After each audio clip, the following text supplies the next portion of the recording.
Welcome to Cornelius Abraham. Our guest today in BAHI is Jamie Catto. Very welcome, very happy to have you here. And we're just going to talk about this and that, and maybe a bit about your life and just what are you doing these days? See where it goes. See where it goes. Yeah. Great. Okay. We can maybe start off. You told me that you started to write a new book. Yes. You're in the process of that. Yes. And maybe you want to tell us a little bit what this book is about. It's just all the things that happened to me in my life. I look back and I've had a really extraordinary lot of experiences. Not just career, like it was the career of music and films and books and workshops. It was amazing to experience. But even before that, I had a really privileged, interesting, diverse childhood and adolescence. And it's just really cool to write it all down and remember so much.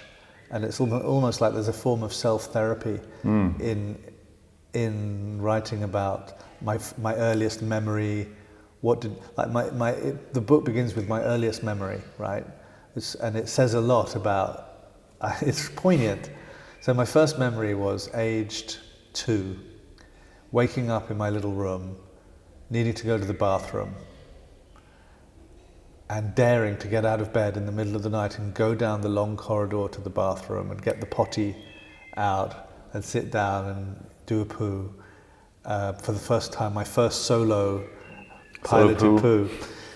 And I remember, this is my earliest memory, is I remember my first thought, when I looked at what I'd done was, when they find this tomorrow, I'm going to be king. Okay. Like I'd done it myself, I'd done what they want. They're always so happy when you go to the toilet. So the first big achievement in your life was taking your solo shit. Exactly, and the thought of that I was going to get I was going to get lots of approval. That's cool. You see what people get approval for. Exactly. I mean, so early on already wanting that approval. Like everybody's an approval. My first book, Insanely Gifted, chapter 1, is approval addiction. So it's obviously a big theme. Like all of us are brought up that way, to when you get it right, you get love. When you get it wrong, you get less love or maybe violence. So everyone is addicted very early on to getting it right and being approved of. You see social media. People are terrified of not being approved of or of being criticized, and they have all kinds of filters and things to make them more approved of, less imperfect, more beautiful. It's like approval is it's huge. Yeah. The weird thing with social media is that we didn't really become kinder. Like social media is sometimes, it's even harsher and worse, like the criticism and the scrutiny of you saying it correctly and right. Yeah. It's even worse than in daily life. It's like road rage encounters. Yeah, because you can swear at people from the safety of the inside of your car. You're like really rude to people on the road in ways you would never actually. If you didn't have the car between you, you would never say these things to another person. But when you're inside your car, you're like, fuck, you know what I mean? You're a big man. And exactly, and it's the same with social media. When you've got the buffer of distance, then it's also strange about social media, alarming, that it has made everyone, again, this approval thing, that everyone is suddenly sort of developing themselves as a brand. Even if they aren't selling anything, they are editing their pictures so they always look nice and saying things which so they're kind of giving themselves a brand image of the kinds of things they say and the kinds of things they show. Even if they're not selling anything, everyone is now a brand. And I look at my kids.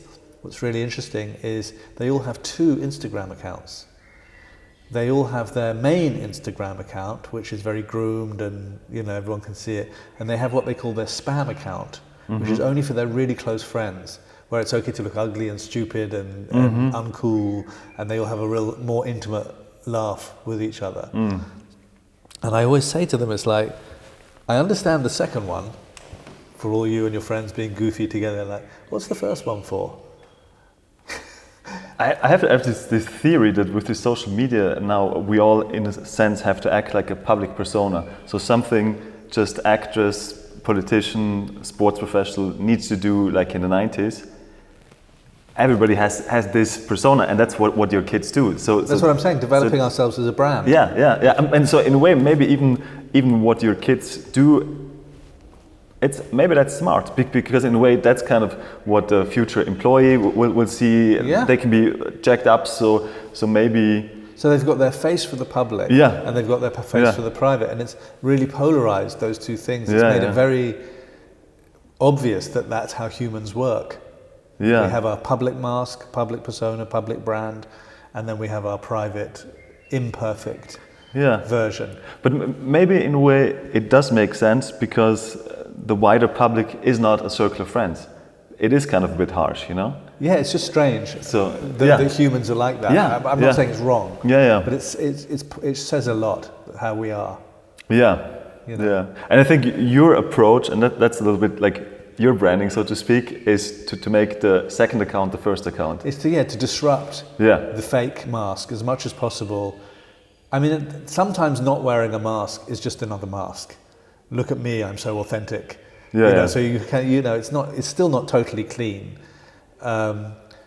because sometimes you're trying to look more authentic than you always want to be. But without a snake eating its own tail, I definitely think that the true intimacy and connection that I want in life, and that I think we all want, is going to be found on the other Instagram account. The real intimacy of being fallible, being messy, being a human, being a failure, discovery, the real intimacy of being who we really are and being able to be vulnerable with each other and talk about what's really going on. That's where the deepest connection is in life. And yes, you wouldn't always tell the big wide world your deepest vulnerabilities, because it feels too risky and private. But the real I'm all about deeper connection, intimacy, and being real with each other, deeper connection. So we're going to get much more of that deeper connection when we're more real with each other. And it's a good perpetuating snowball, because when you're more real with me, I go, I feel more safe to go, well, actually, also I had this thing, like I feel more permission when you're authentic to be more authentic and disclose more, and we become closer and closer friends, sharing more of our life than just the shop window. When you're talking, I was thinking, is there something natural about choosing where to be vulnerable? Is there something? Absolutely. Because I think you push that limit a little bit into the public sphere, so you're more willing to share your vulnerability on an open Instagram account, for example. So you're putting the edge a little bit there, but at the same time, I feel maybe it's normal to be super intimate with your friends and your partner and maybe your family, and then maybe just be a little bit more open with the exactly. I'm not saying 0 to 100. What my message is in my work is we could be a bit more open. My message isn't you have to be either totally open or totally closed. It's not a binary thing. We don't go from 0 to 100. It's like we're all now 20% open. I reckon we could all be 22% open and maybe 23%, and just like little steps. But you definitely have to, like I always say, a warrior not only has a sword, a warrior has a shield, and you need to be discerning on who you take down your shield and show your soft belly to, because if the parts inside us which are soft and vulnerable, they're very young and sometimes fragile parts. So I don't expose my young fragile to the dismissive uncle who's like, oh, that's all bullshit. I'm not gonna open and expose that for someone else to go, you're bad. You have to be discerning who it is appropriate to show how much. I just think our culture is too closed. And I think we could risk many times. I see it in my workshops a lot. People who are not used to talking about this, they share something deep about their addiction or about something from their childhood that they wouldn't normally share with strangers. But there's a bunch of strangers in a workshop, so it's a safe space. And they share it, and it's like, oh, yeah, me too. And they suddenly have these deep conversations, and they're like, oh my God, I had the best weekend of such a deep connection with people. And I'm always like, it's more available in your life than you realize. Not maybe with everybody, but I bet you there are more people in your life you could chat like this with than you realize. And everyone's playing it very, very safe. And the negative the result of playing it so safe is we're all more lonely. You know, that's why I think it's an important work to do. I'm not just doing it because it's interesting. It's like, we are lonely. We need more connection. And I think this is one of the primary ways to get it, is to share more, be more brave about being open and sharing what's true and what's vulnerable and what's edgy, rather than always like, how are you? Fine. Oh, how are you? Fine. Oh, how are the kids? Fine. Great. See. And it's like this superficial skipping over the surface. Everyone's lonely. So, is that something you can connect to your biography? Yeah, I mean, I all my films and book and this new book, it's all a bid for intimacy. So all I'm doing is I'm trying to, by showing more and more and more, I'm saying, hey, know me, this is me. You know, like, I want intimacy. And I know I'm going to get intimacy if I'm truly seen, not the projection of, oh, Jamie, that musician guy, Jamie, that teacher guy. You know, like, there's a lot of projection. People see you on the internet, they decide you're this or that.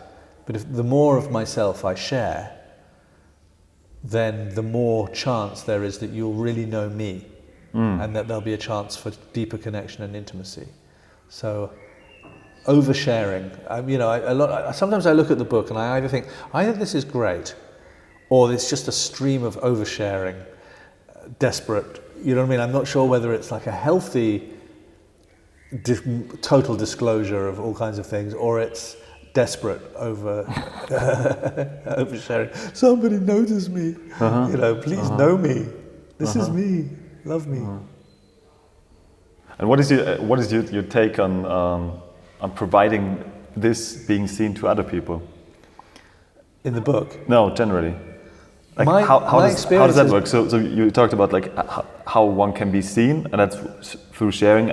But how can one provide this experience of being seen? Yeah, to the other. In my workshops, we have certain games that we play, which gradually encourage people to reveal more and more layers in a very gentle, playful, social, enjoyable way. Not a great big dramatic catharsis. You know, some people see workshops are like really heavy, like kind of exhausting, exposing. I try and do like the most gentle, we call it the school of low-hanging fruit. Like, it just, you know, it's not important. Our self-development is entertainment. And play these games where people, they're like icebreakers, but more sophisticated. And people get to know each other more and more and more, and just are seduced little step by little step into the realm where sharing more honestly and being more intimate is natural and normal. We normalize the deeper connection in these games. And people, you know, I've been doing it for like 12 years now. People really, really respond with huge relief. Like, they're putting down a big bag of like lack of permission to be themselves. To wear all these masks of what I think you want to see, and what I think is appropriate, and what I think you will like, and what I think will be approved of, and what I think will get me places in life or whatever. Actually, wearing all those masks is exhausting. It takes a lot of energy to maintain a persona. It's much less exhausting to just to be natural. And the ego has told us, no, but that's high risk. What if they don't like me? What if they realize I'm a mess? What if they realize I'm crazy? Because everybody's crazy, doing an amazing job of hiding the crazy and looking like the normal human.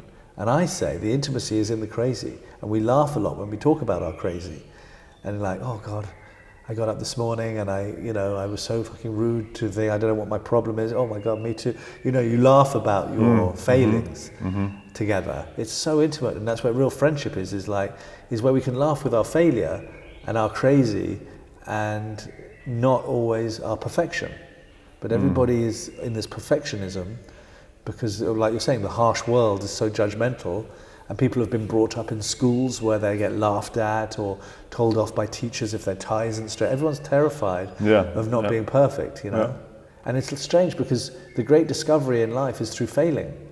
like I have a teacher training where I teach teachers how to teach, and we play different games, like teach me how to make an egg and make it interesting. It's one of the games we play.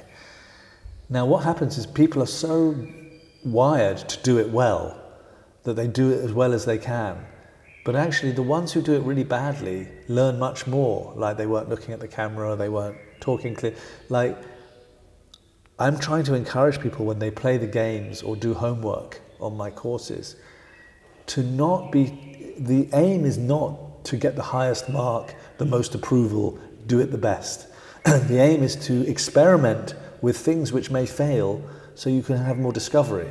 I'd rather you tried something you hadn't tried before and it all went wrong, but you got lots of takeaway, than do the thing you know you can do well and impress me that it was really good. Do the discovery failure one and get more out of the course.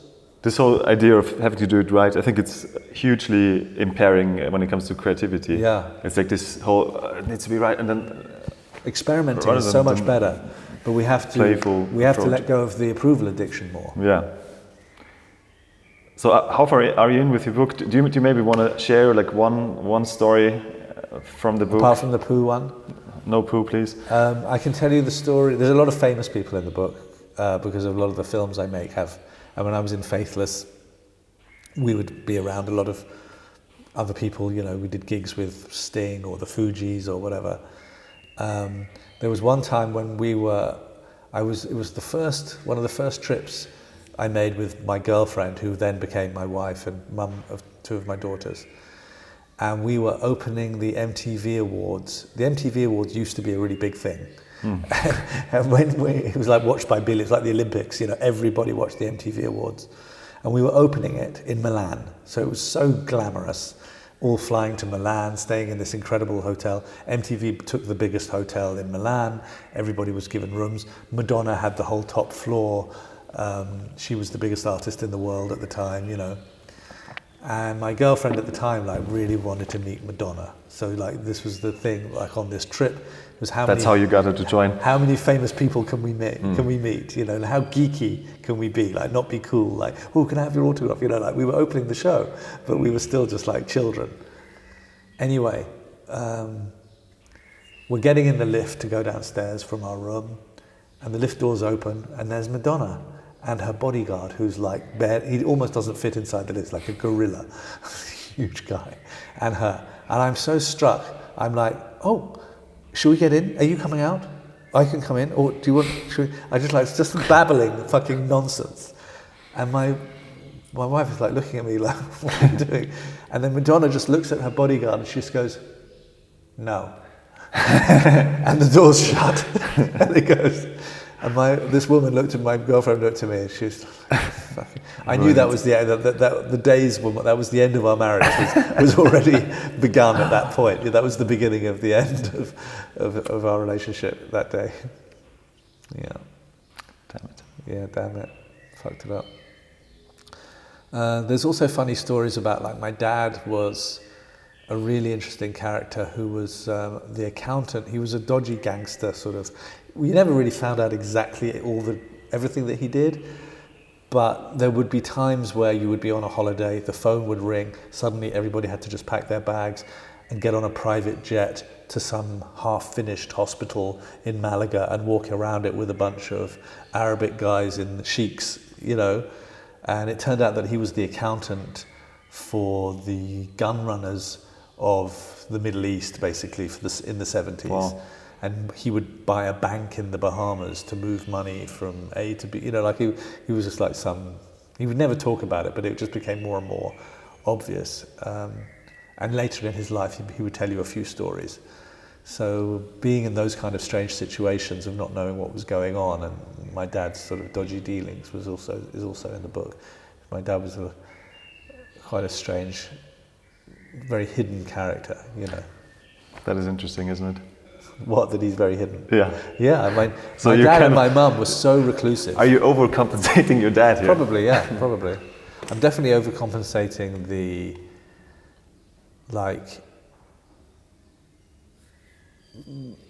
the kindness, you know, like to be really like warm. The family were very, very like sort of Jewish, paranoid, never let anyone see, you know, there are certain things you don't say. And I was like a clown. You know, the clown always just says the thing that no one must say. Go and put my big foot right in the middle of the thing. Everyone's like, whatever you do, and no one go through that go near that puddle. You will find Jamie sitting right in the middle of the puddle, you know, like metaphorically. I always said the thing that no one must say. And like my parents were like really, really about order and structure and control and everything, order. And then they just gave birth to this agent of chaos.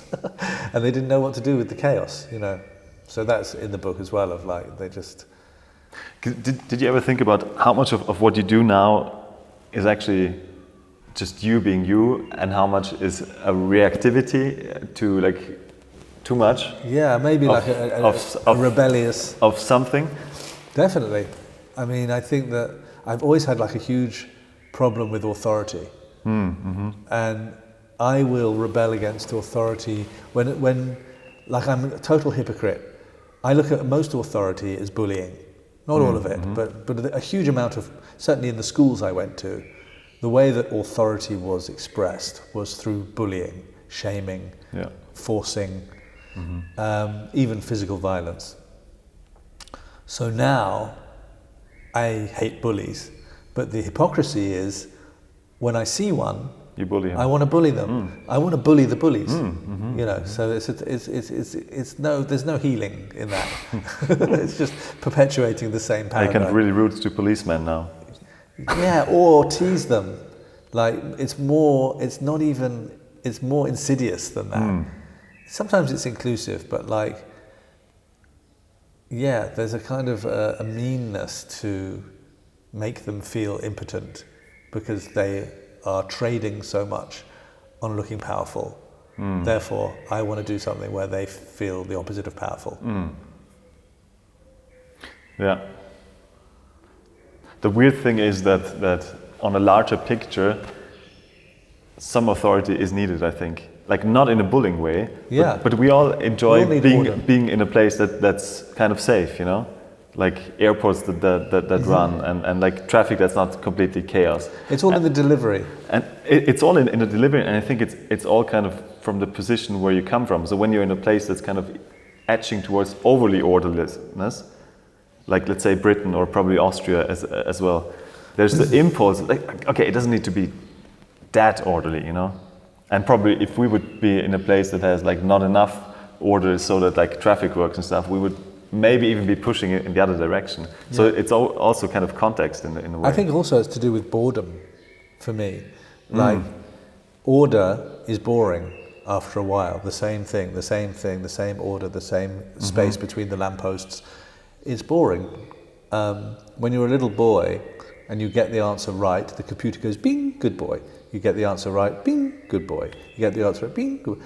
After a while, that's boring. The intelligent child thinks, what would happen if I got it wrong? And then you get it wrong and the computer goes, always in a uniquely insightful way. You get much more interesting answers when you start I like saying the wrong answer and being corrected by people. It makes me laugh to get it wrong. It's much more fun. Like Jenny Holzer, there's this word artist in New York. She has one of the things she says is, spit a mouthful of milk over somebody if you want to learn something about their personality fast. And that's just like, the truth is like being disruptive is much more creative. The output of being disruptive is always a mystery. Put an Indian drummer together with an African flute player, and you know, things which don't usually go together, and then see what comes out the other side. It's a mystery, it's exciting. Put the Indian flute player with the Indian drummer, it'll sound good, but it'll sound the good that you know it will sound like. I could see the downside of this is just being pointlessly annoying. Yeah, a lot of it is that as well, of just like being a mature clown, of just like falling on your face, finding it funny just to disrupt the paradigm, because it's just more interesting than the boring bing, bing, bing, bing. And it gets more attention. Not always, actually. No, not always. A lot of people with intelligence learn to ignore people like me. Ah, okay, okay. They're just like, he's obviously doing it for attention, we're not going to give it to him. That's also a form of attention, because that you already have the attention, and then they just choose to have another reaction, but you got their attention. My book begins with a quote, as I told you before, from my English teacher when I was 13, saying, he lives his whole life on a stage, but what will happen when the lights go down and the audience go home? Yeah. So there's definitely, obviously, there must be some truth. They already saw it when I was 13. I was lonely. All these things are just different expressions of loneliness. The workshops, making a bid for intimacy, deeper connection. It's all to heal the deepest loneliness. But I don't think I'm just lonely because I had a lonely childhood. I had a very lonely childhood. But I don't think it's just that. I think just the predicament of being an ego is lonely. If you believe in spiritual things, there's a big oneness. And then you come out of the oneness into an individual Cornelius and a Jamie and a Hella and to experience duality, where there's experience, there's water, I can drink water because there's Jamie and water. We can talk with each other because there's you and me. In duality, there's all kinds of experience. In the oneness, in unity, there's no experience possible. There's only one thing, just going, there's nothing happening. The moment you go into duality, there's pizza and music and, So that is a lonely, the price to pay to come into this dimension of duality, even though we get all the experience and pizza and music and it's great, you have to come into an individual ego to do it. And that is fucking lonely and scary. And to incarnate as an individual ego in a Jamie body and a Cornelius is fucking lonely, scary, competitive. Or even if you don't believe in spiritual stuff, coming out of the oneness of the mother's womb, it was all cool. You were inside something bigger. The food came in. You didn't have to do anything. You were part of something bigger. There was no risk. It was all safe. And then you come out of that and you're a little baby alone. That's traumatic. And being a human from that moment onwards is confusing, scary. Often we grew up in a house where, yes, there was love, but there was also high risk if you were a naughty boy, or you didn't deliver what they wanted you to deliver, or your brother was mean to you, or the people at school were laughing at you, or all the other 100 things which are challenging. It's lonely and scary to be a human. Forget about even if you had an especially difficult childhood. So I think a huge amount of, and that's why it's so popular at the moment, trauma therapy and addiction therapies, is Gabor Mate, people like that. It's all about connection. That the opposite of addiction is connection. So yeah, a huge part of my life, whether it be because of my lonely childhood or even just being born into an ego out of my mother's womb, is trying to heal that lonely, disconnected individual and create as much connection. Like when I make my movies, One Giant Leap, they are all featuring the best musicians and the best talkers and they're just me going, hey everyone, look at this, isn't this amazing? Because that's a big part of friendship and connection, is going, hey, have you heard this song? Hey, have you seen this book? Mm-hmm. Have you, that's a huge part of intimacy, is sharing the things that turn you on. And that's what One Giant Leap is me sharing all the things that turn me on to make friends with anyone else who sees it. Mm-hmm. It's kind of a mixtape for everybody. Exactly. Isn't this great? Isn't this great? Yeah, it is. Ooh, and then we feel intimacy together when we both go, ooh, isn't that great? Like when your favourite band play the opening chords of your favourite song and the whole crowd together go, ooh, it's like the mass intimacy moment. That's why people pay so much, is to share this mass intimacy of all loving that band together or loving that football team together. They're selling intimacy. I think just knowing a little bit I know about your life story, there's even kind of a joke to it in a way that like a character like you gets through probably the most restrictive education system on earth, like kind of this elite British thing. Like what was your experience in school, let's say starting 16 to 18? Like how did you end up dealing with that? Because I think it seemed like some strong worlds collide, because that's also kind of, they're serious about shit. They're very serious. And I was really lucky that I'd already decided that I trusted myself at that point. So two things which were great about my schooling being so difficult. One was the school itself was right in the middle of London. And I didn't want to board there, which means sleep at the school, because we lived 15 minutes away. But that's what my parents decided, that I would sleep at the school. But even though at the time I was very upset about that, I was so lucky because this school had 1 mile this way was the National Gallery, Leonardo da Vinci, Donatello, Michelangelo. 1 mile this way, the Tate Gallery, Rothko, Pollock, Picasso, everything. 1 mile this way, the Festival Hall, all the orchestras, all the flamenco from around the world, all the cream of the world's culture coming to the South Bank. And 1 mile this way, Shaftesbury Avenue, the British Theatre District. And because it was such a rich school, anytime you wanted to go and see anything in any of those places, you put your name on a list, the next day there was 2 tickets waiting for you. Okay. So for my whole school life, from 13 to 18, I was just going round and round and round London to the theatre, to the orchestra, and I was just, as an artist, I was just filling myself with the cream. It was so lucky. The other thing that was lucky was they treated me like I was a real fucking problem. And they were just like, who the fuck is this guy? We cannot reach him. He's clearly intelligent. Why is he bottom of every class? We can't, apart from in the theatre part of theatre and music, I was fine. But academically, just disaster. Why can't we reach him? And because they couldn't reach you, they were kind of mean about it. They were like, he's a problem. Oh, he's doing it on purpose. They were just really kind of cruel and mean to the ones that in school that didn't achieve. They love the ones that are conforming. Like Noam Chomsky said this in the One Giant Leap interview. He goes, they don't have, it's all about the conformists. The ones that don't conform, they just fall to the wayside. Just no one takes any, they don't. So it's no good future connection because the other one might be like prime minister or whatever, in the future. It's kind of good investment. And it makes the schools academic, they make more money because they're getting more people to Oxford and Cambridge. So they were like awful to you if you were not, But what was amazing about that is I had another friend who was top of everything. He was the head boy, captain of music, cricket, When I left school, I didn't want to go to university. I went straight to work for a film company, animation. They were making a movie called Who Framed Roger Rabbit, and I was the animation runner. I would carry all the colours and make the tea.